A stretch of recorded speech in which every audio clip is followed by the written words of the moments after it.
Welcome back नाजरीन, वापस आ चुके हैं। आप देख रहे हैं programme lunch with Nabiha Khan और हमारे साथ फोक सिंगर मौजूद हैं शकील अहमद साहब। ताल्लुक़ तो इनका पतों से है, लेकिन जनाब अब लाहौर में सेटल्ड हो गए हैं और लाहौर वाले इनको कितने अच्छे लगे या कितना इनको जान गए हैं। आपको लगता है कि जो गाँव से लोग आते हैं वो कहते हैं शहर के लोग बड़े चालाक होते हैं, आपको कुछ ऐसा लगा? सच्ची सच्ची बात कीजिएगा। नहीं, ऐसी तो कोई बात नहीं है। वैसे तो सब मोहब्बत करने वाले लोग हैं। अच्छा, आपको लगता है यहाँ पर जो है वो अक्सर औकात ऐसा भी होता है कि लोग धोखेबाजी भी करते हैं और जो सीधे साधे लोग हैं उनको लूट भी लिया जाता है? आपके साथ तो नहीं कुछ ऐसा हुआ? नहीं, असल में मेरा तो ख्याल ये है कि जो आदमी खुद अपने दिल में इस किस्म की अकावश रखता है ना, हाँ, तो मेरा ख्याल है उसके साथ ऐसा हो जाता है। हमारे साथ तो आज तक ऐसा हुआ ही नहीं और ना ही इंशाल्लाह होगा, क्योंकि हमने कभी किसी के बारे में छोटा सोचा ही नहीं। क्या बात है, क्या बात है शकील साहब, बहुत अच्छी बात की आपने कि आपने कभी किसी के बारे में छोटा सोचा ही नहीं। जब हमारी सोच बड़ी होगी तो फिर हमें लोग भी बड़े मिलेंगे इंशाल्लाह। बिल्कुल ठीक कह रहे हैं आप। अच्छा जी, हम गज़ल की बात कर रहे थे ब्रेक पे जाने से पहले, तो वो गज़ल सुनाइए जो आपको बहुत सारी जिसकी आपको फरमाइश आई थी और आपने सुनाई थी। जी, वो खान साहब की गज़ल थी, पंजाबी में है। जी, गज़ल नहीं है, पंजाबी है। जी। मार गई उड़ीक मैनू दे गया तारीख मेरा ढोला, नहीं आया है मार गई उड़ीक दिन रात दी। हस डुब गए हंजुआ थले सईयो मैनू लग गया रो गया वल्ले, कोई मेरा दिल ते वस न चले की करां। मर चलियां मैं तकदी सुंजियां रावां प्यार दियां, मार गई उड़ीक मैनू दे गया तारीख मेरा ढोला, नहीं आया है मार गई उड़ीक दिन रात। बहुत अच्छी गज़ल है और फिर खान साहब की है तो वो वाकई ही बहुत ब्यूटीफुल है और फिर इसकी फरमाइश आपको आई, आपने भी इसको अच्छे से निभाने की भरपूर कोशिश की। अच्छा शकील साहब, ये बताइए कि अभी और क्या दिल में ऐसी ख्वाहिश है कि सिंगर तो आप बन गए, जी, आपको बना दिया गया, उसके बाद अब क्या करने का इरादा है? अब तो मेरा इरादा ये है कि मैं अल्लाह के फजल करम से और आप सब की दुआओं से जी, कि आउट ऑफ कंट्री में या दूसरे लोगों में जाकर अपने आप को भी इंट्रोड्यूस कराऊं और अपने मुल्क को भी कराऊं। सही, सही। और सबसे पहले जो मैं गायकी आउट ऑफ मुल्क में करनी चाहता हूं वो इंडिया में करनी चाहता हूं।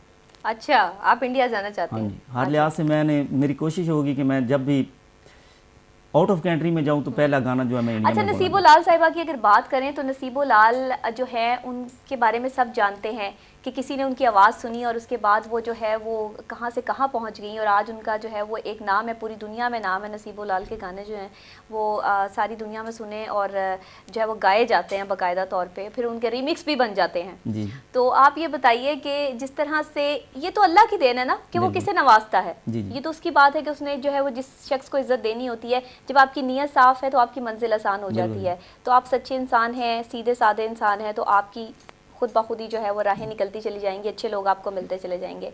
लेकिन थोड़ी सी चीज़ें होती हैं कि हमारे मीडिया से, मतलब जो हम जिस मीडिया में जिस प्लेटफॉर्म पे हम काम कर रहे हैं, इस प्लेटफॉर्म पे बहुत सारी डिमांड्स होती हैं लोगों की, बहुत सारी चीज़ें होती हैं। यहाँ के लोग सारे के सारे बहुत अच्छे हैं, सारे के सारे बहुत ही ज़्यादा अच्छे हैं, तो उनके साथ चलना और उनके साथ कोऑपरेटिवली चलना बहुत जो है वो क्रिटिकल सिचुएशन कभी कभी क्रिएट कर देता है। आपने क्या स्ट्रैटेजी तैयार की है, क्या सोचते हैं, क्या ऐसा लाएअमल तैयार किया है कि मैं इस तरह जो है वो यहाँ तक काम करूँगा, उसके बाद इतना स्टे लूँगा, फिर यहाँ काम करूँगा, इतना स्टे लूँगा, कुछ सोचा है? असल में तो बात यह है कि जैसे खुदा की पाक ज़ात मुझे इधर लेके आ गई है, तो यहाँ पे आपने मुझे गाइड किया और आपके सभी जो कैमरामैन, प्रोड्यूसर, जो भी जितने भी यहाँ पे काम करते हैं, अल्लाह ताला इन पे और इनके बच्चों पे शफकत करे। हाँ जी, आमीन। तो इसी तरीके से इधर से अगर आज मुझे लोग देख रहे हैं ना, इसी तरीके से इंशाल्लाह ताला। वैसे भी हमारे कैमरामैन जो हैं उनके बहुत छोटे छोटे बच्चे हैं, तो ठीक है, अल्लाह ताला उनको बड़ा भी करेगा। जी बिल्कुल बिल्कुल। तो इस तरीके से और भी इसी तरह के गाइडर मिल जाएंगे तो जो हमें आगे लेके चलेंगे। और इंशाल्लाह मुझे सबसे ज़्यादा जो है भरोसा अपने वालिदैन, अपने भाइयों और ख़ास करके मेरे उस्ताद की बहुत दुआ है। सही, मेरा उस्ताद मुझे दुआ करता है वो, और मेरे लिए वो बहुत कावश से काम करता है।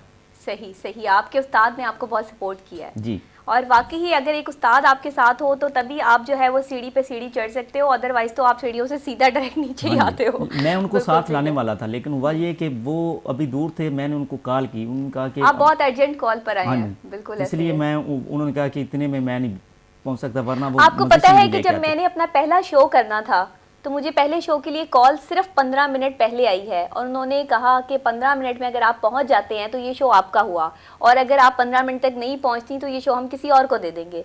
उस 15 मिनट में जब मेरे पास उस टाइम कन्वेंस भी अवेलेबल नहीं, कुछ अवेलेबल नहीं, उस वक्त मैं जल्दी जल्दी जिस तरीके से वहाँ पे पहुँची हूँ बस वो मैं ही जानती हूँ। और सारा फ़ोन कार्ड सब कुछ ख़त्म हो गया उस टाइम सिर्फ उस प्रोड्यूसर से बात करने के चक्करों में। और जब मैं वहाँ पे पहुँची हूँ तो सिर्फ और सिर्फ जो है ना वो 3 सेकंड रह गए थे 15 मिनट होने में। 3 सेकंड का मार्जिन जो है मुझे मिला। और जब मैं वहाँ पे पहुँची जी मैंने कहा जी 15 मिनट में मैं हाजिर हूँ। वो हैरान हो गए कि 15 मिनट में ये बंदी यहाँ कैसे पहुँच गई। और आज अल्लाह का शुक्र है कि मेरा शो जो है वो best of the best record कायम कर चुका है। तो ये चीज़ होती है, जैसे आज आप जल्दी जल्दी पहुँचे, आप आज जल्दी जल्दी पहुँचे, ये चीज़ें याद रह जाती हैं ना। भट्ठे से आया हूँ, भट्ठे से मैं भट्ठे पे खड़ा था, मैं लिख रहा था, काम कर रहा था। अच्छा। तो इतनी जल्दी से मैं वहाँ से निकला हूँ, मैंने रॉयविंड से गाड़ी मंगवाई है और गाड़ी पे बैठा हूँ, फिर घर गया हूँ, घर से मैंने कपड़े चेंज किए हैं। अच्छा, और ये काम आपने 1 घंटे में कंप्लीट किया। और मैंने ड्राइवर से कह दिया कि इतने टाइम में वहाँ आपने पहुँचना है, वरना ये किस्मत की बात होती है, हो सकता है दोबारा ना चांस मिल सके। सही। तो ये चीज़ें जो होती हैं ये ज़िंदगी में बहुत इंपॉर्टेंस रखती हैं और अल्लाह ने शायद आपके लिए जो है वो ये जगह रखी हुई थी, तो आप यहाँ पर आकर बैठ गए हैं। 100 मुंह हैं, 100 बातें हैं, लोग कहते हैं तो कहने दीजिए, आप अपने काम पे कंसंट्रेट कीजिए। और मैं ये समझती हूँ कि जब आप जैसे लोग काम करते हैं तो फिर वो अच्छा काम भी जो है वो सामने लेकर आते हैं। और आप अगर अपने मुल्क के लिए चले हैं कि पाकिस्तान के लिए आप फोक सिंगिंग को जो है वो करना चाहते हैं तो इस पर बहुत ज़्यादा मेहनत कीजिए। मैं मतलब आपको इस तरह से भी सपोर्ट करना चाहूँगी कि आप अपने उस्ताद के बारे में जिस तरह से बता रहे हैं कि वो बहुत उनका एक नाम है, वो काम कर रहे हैं, तो आपने उनसे खुद काम लेना है। बिल्कुल। हमारे उस्तादों में एक चीज़ यहाँ पे ये बहुत आ जाती है, वो खुद से आपको कभी नहीं बताएंगे।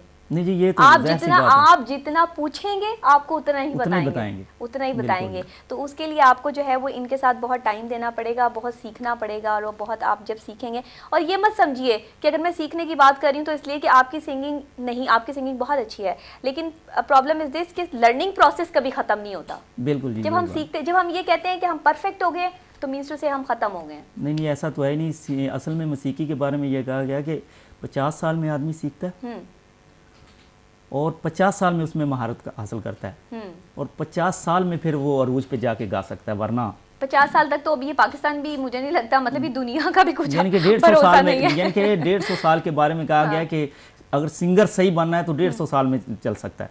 लेकिन ये ऐसा तुम इधर तो 150 साल तक जिंदा कौन रहेगा? गालबन ज्यादा 50 साल पे है। सही है, बिल्कुल ठीक कह रहे हैं आप। यहाँ तो मैक्सिमम जो आपकी उम्र है वो 50-60 ही होती है, उसके बाद तो जो है वो यहाँ लोग जो है वो कुछ हमारे पास माशाल्लाह इतना अच्छा यहाँ पर जो है वो प्रोवाइड किया जाता है। खाने की अशिया इतनी जो है साफ़ सुथरी हैं और सब चीज़ें इतनी अच्छी हैं कि उसमें बंदे की उम्र सिर्फ मैक्सिमम जो है वो 60-63 ही होती है। अच्छा ये बताइए, मैं समझती हूँ कि ये काफ़ी उम्र है, अपनी ज़िंदगी का एक हिस्सा हम गुजार लेते हैं, असल में हमारी असल ज़िंदगी तो ऊपर ही है, लेकिन आपने कोई एक ऐसा गाना बनाया जो मार्फत का गाना हो, जिसमें आपको लगे कि इसमें मार्फत की बात है, इसमें वहीं पे कोई जिक्र हो रहा है, वो उस पे कोई बात आपने अभी किया या करने वाले हैं कुछ काम, क्या कहते हैं? नहीं, असल में मार्फत पे तो नहीं लिखा गया या कि गाया नहीं गया, लेकिन इसके बाद हो सकता है कि थोड़ी ये मैंने चीज़ महसूस की है फील्ड पे भी कि ज़्यादा लोग जो है मार्फत पे, जैसे कि कलाम है बुल्ले शाह का, बिल्कुल या बाबा फरीद साहब का है, बेशक तो वहाँ पे उस तरह का जो भी कलाम है, मेरा सोच है कि उसको भी गाऊँ और उस्ताद से कहूँ कि इसकी जो है धुनें बना के देंगे। लेकिन मुनफरिद हाँ जी गा तो चुकी हैं, हाँ जी, खान साहब ने भी गाई हैं, ये इब्रार साहब ने भी गाई हैं, हाँ जी, और भी काफ़ी लोग हैं, लेकिन मेरा एक ज़हन है कि जो मैं चीज़ गाऊँ वो मुख्तलिफ होनी चाहिए फिर। हाँ जी, बिल्कुल जाहिर है, उसमें मेहनत भी ज़्यादा है, मेहनत भी और मुख्तलिफ हो, वो दूसरे आदमी ने उस जैसी गाई ना हो। बिल्कुल ठीक है। अच्छा, मोहब्बत की बात कर लेते हैं। आपके मोहब्बत का भी तस्करा मैंने जब छेड़ा था तो आपकी वो तार छिड़ गए थे, तो मोहब्बत पे कोई गाना ही सुना दें हमें अपनी फोक सिंगिंग में से। रातां दियां नींदरां हराम हो गईयां, अच्छा जी जदों दियां अखां बदनाम हो गईयां, रातां दियां नींदरां हराम हो गईयां, जदों दियां अखां बदनाम हो गईयां, बदनाम बदनाम बदनाम हो गईयां, हो गईयां, हो गईयां, रातां दियां नींदरां हराम हो गईयां, जदों दियां अखां बदनाम हो गईयां। ओहो, चन्ना तेरे प्यार जिंद मेरी रोलिए, चन्ना तेरे प्यार जिंद मेरी रोलिए, फुल्लां जे जवानी कखां वांगू तोलिए, फुल्लां जे जवानी कखां वांगू तोलिए, सारे जग उत्ते सरेआम हो गईयां, जदों दियां अखां बदनाम हो गईयां। बहुत अच्छा। रातां दियां नींदरां हराम हो गईयां, जदों दियां अखां बदनाम हो गईयां। शकील साहब आपने आंखों को ही बदनाम कर दिया। बहरहाल जी बहुत शुक्रिया, आप जो है वो लंच विद नबिहा खान में आए और लंच टाइम में आपने जो है ये वक्त हमें दिया। अल्लाह से यही दुआ है कि आपकी ये जो एल्बम आप रिलीज़ जो आपने कर दी है इसका अच्छा आपको फीडबैक मिले, आप भी मुल्क का नाम रोशन करें और अच्छा काम जो है वो सामने लेकर आएँ। बहुत शुक्रिया जी आपका। और नाजरीन आपका भी बहुत शुक्रिया कि आपने जो है वो हमें ये वक्त दिया और ये वक्त आप मुझे देते हैं। और आप जानते हैं कि मेरे प्रोग्राम में मुख्तलिफ शोबाए ज़िंदगी से ताल्लुक़ रखने वाले लोगों का जो है वो एक तांता बंधा रहता है। प्रोग्राम जो है आप डेली देख सकते हैं 3:05 पे और रात को रिपीट 1:05 पे। तो जनाब फीडबैक देने के लिए ज़रा नोट कर लीजिए मेल ID lwnk@royaltelevision.tv। इसी के साथ जनाब आप मुझे ख़त लिख सकते हैं, ख़त लिख के बताइएगा कि आपको शो कैसा लगता है और जिन लोगों को हम इंट्रोड्यूस करवाते हैं और जो हमारी आपकी फेवरेट पर्सनैलिटीज़ हमारे प्रोग्राम में आती हैं वो आपको कैसी लगती हैं। 95 Tipu blog new garden town Lahore पे ख़त लिखिएगा। और जनाब इसी के साथ जहाँ रहिए खुश रहिए, हंसते रहिए, मुस्कुराते रहिए। नबिहा खान को कल तक के लिए इजाज़त दीजिए क्योंकि कल फिर एक अच्छे गेस्ट के साथ ज़रूर हाजिर होंगे। तो इजाज़त चाहती है नबिहा खान, अल्लाह निगहबान।